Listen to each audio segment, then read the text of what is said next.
Witam Was, kochani, bardzo serdecznie. Namaste. Dzisiaj jestem z Nechą, prywatnie moja znajoma, służbowo pani kapitan samolotu pasażerskiego Airbus 320. Co prawda nie pracujemy razem, ale żeby obalić te mity dotyczące zawodu pilota, bo tak, wciąż w XXI wieku wielu myśli, że ten zawód nie jest dla kobiet, to dzisiaj Wam udowodnię. Mogą fajnie latać kobiety, mogą lądować, startować, nikt nie jest lepszy.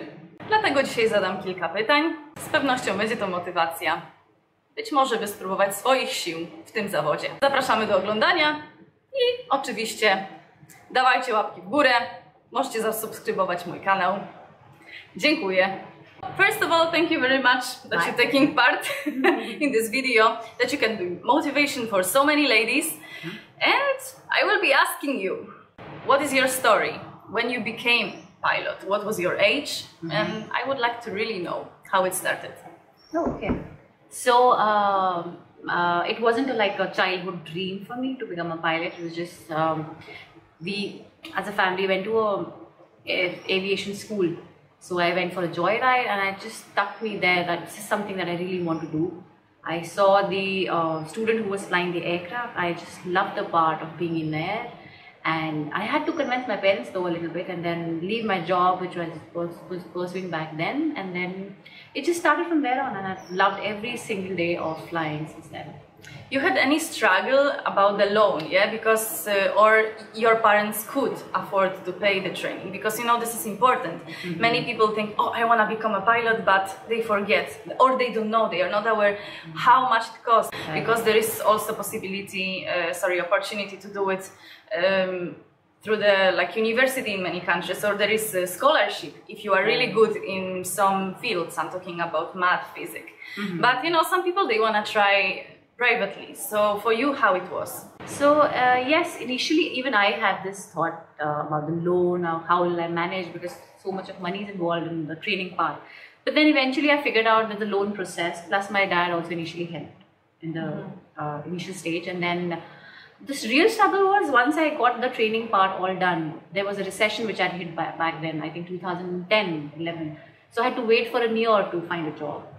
But once I found the job, things started, I could easily repay my loan and things were in place back.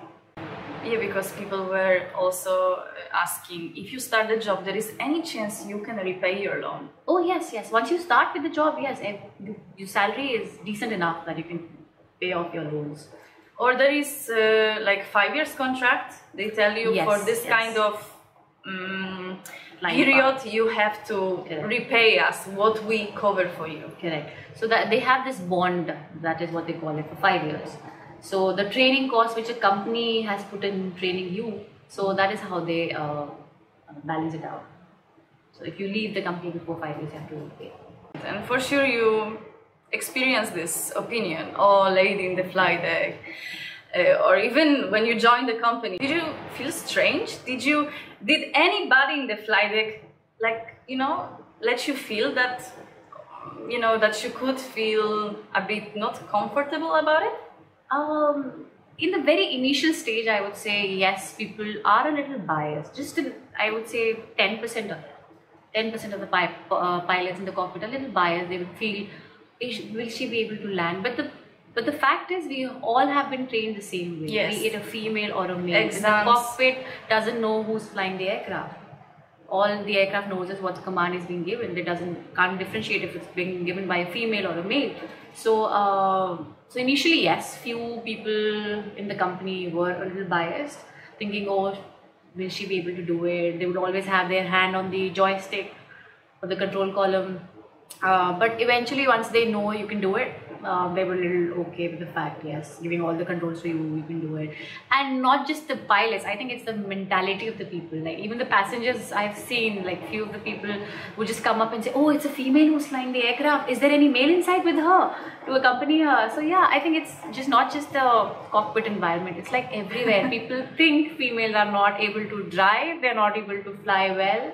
But the fact is, the landings made by females, I'm not like, it's a general statement. I've seen all female landing, there I've got so many compliments for my landing, so many people, and I've seen other female pilots also. They're so meticulous, or they're so their landings are so fine. Everybody can fly fine, provided you're trained well. Now things have changed. Yes, of course, so many people are coming in, so many females are joining aviation.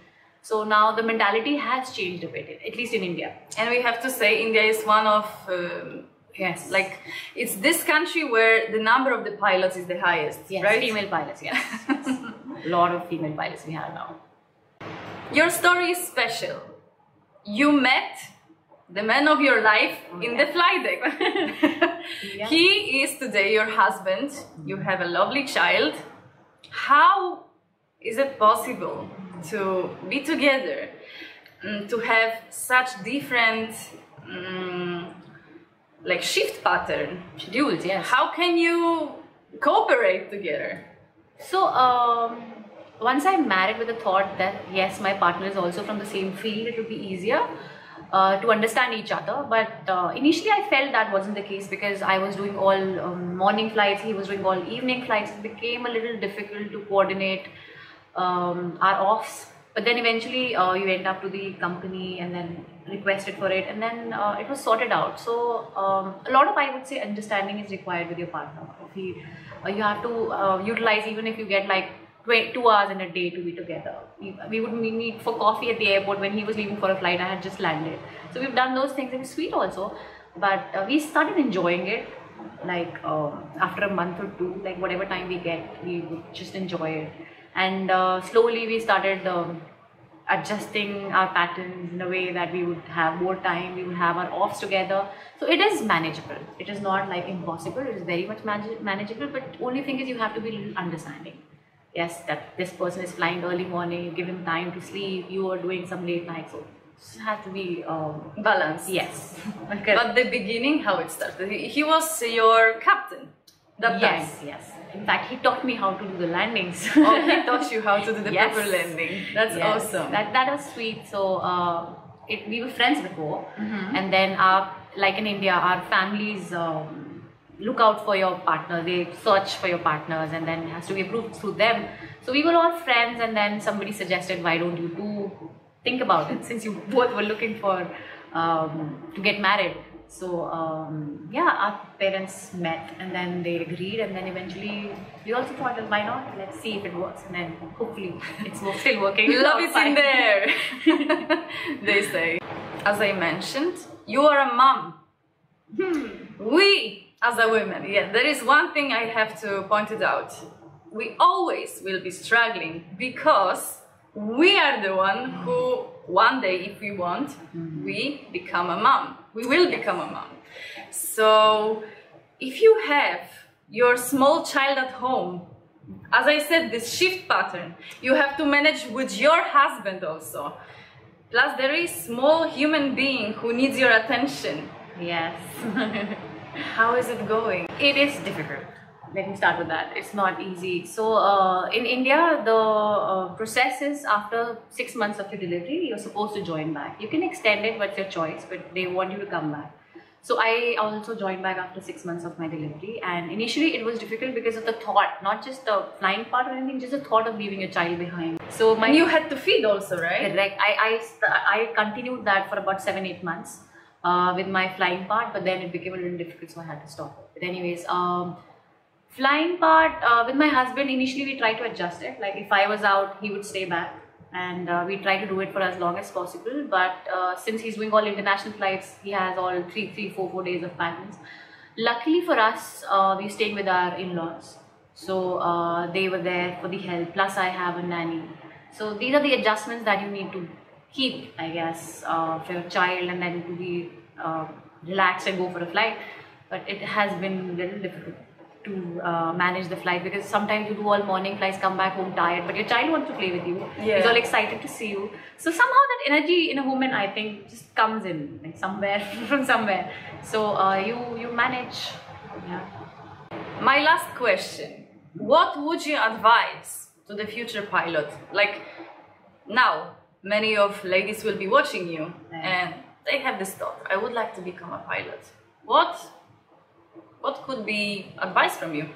So I would only advise is if you really want it, I think you can do anything. Be it an astronaut, be it a pilot, anything you can do it, because I've seen all the phases. Being single and then flying, being a married woman handling the house jobs and then doing your own professionally, then having a kid. I've managed it all, somehow I've managed it, but I think yes, then why not? If you have the real passion, if you feel for it, you can manage all of things. I think the guys are strong enough, health-wise, professionally, which is required. They want you to be fit. I mean, you have to be fit physically, mentally, to be in this profession, because at the end of it, you're taking care of like 200 lives with you. So they want you to be totally fit. That's it. I wish you best of luck in your career. Thank you. And once again, thank you very much for taking part in this video. I enjoyed it. Dziękujemy. Namaste.